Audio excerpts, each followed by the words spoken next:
Ein herzlicher Gruß und willkommen sei wie alle Nieuwsgierigen, die sehr interessante Geschichten hören.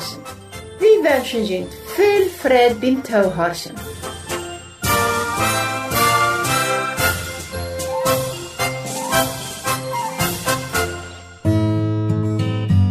Traurig stund der Vater am Fenster. Für ein paar Tage hat er sein jüngster Sohn verloren. Einfach weggerannt wie er. Sein Geld vom Aufgehört hat er sich angefuttert und wieder Gast allein gegangen. Nicht mal umgedreht hat er sich. Der Vater läuft am. Wo ist der Sohn? Wo geht am dort? Oh, anscheinend sind am dort gut. Viel Geld, viel Freund. Von einem Fasten anderen, Vieren, Lachen, viel Trinken und Dinge tun, wo er ganz nee wisst, dass die nicht recht sind. Er leitet sich einfach von den anderen Läden. Bald wird das ganze Geld weg sein und der Freund wird das dann auch nicht mehr geben. Als dann auf einmal eine Hungersnot im Land war, gab dort eine große Not. Endlich fängt er Arbeit bei einem Bauer. Nur die Schweine soll er abpassen. Und das wird das Schlimmste, was ihm passieren kann.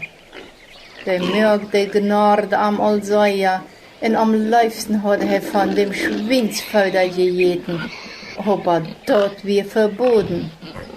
Hungrig und kadrig satt er bei den Schweinen, was so stinken leiden.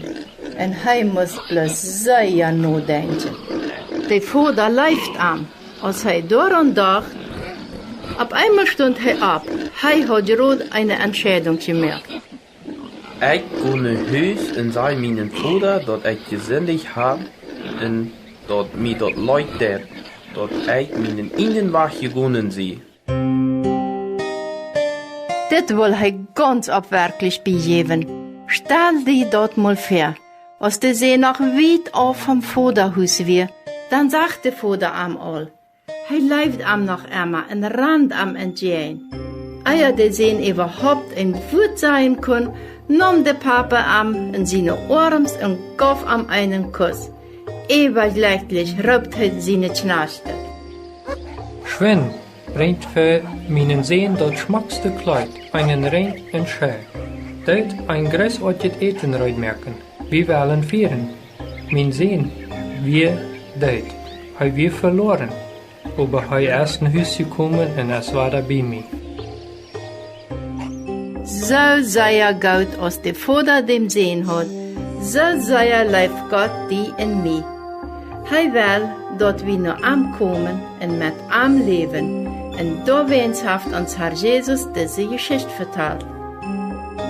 Magst du mir über Gott seine Leib weiten und wo man nur ankommen kann? Dann kannst du noch mich schreiben.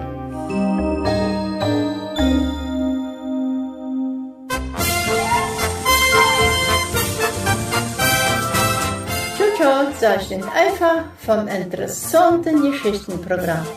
Und wenn du Fragen hast oder uns was schreiben willst, dann hast du noch diese Adresse: teleninos@gmail.com. Und nochmal buchstabieren wieder: TALENINOSPY@gmail.com.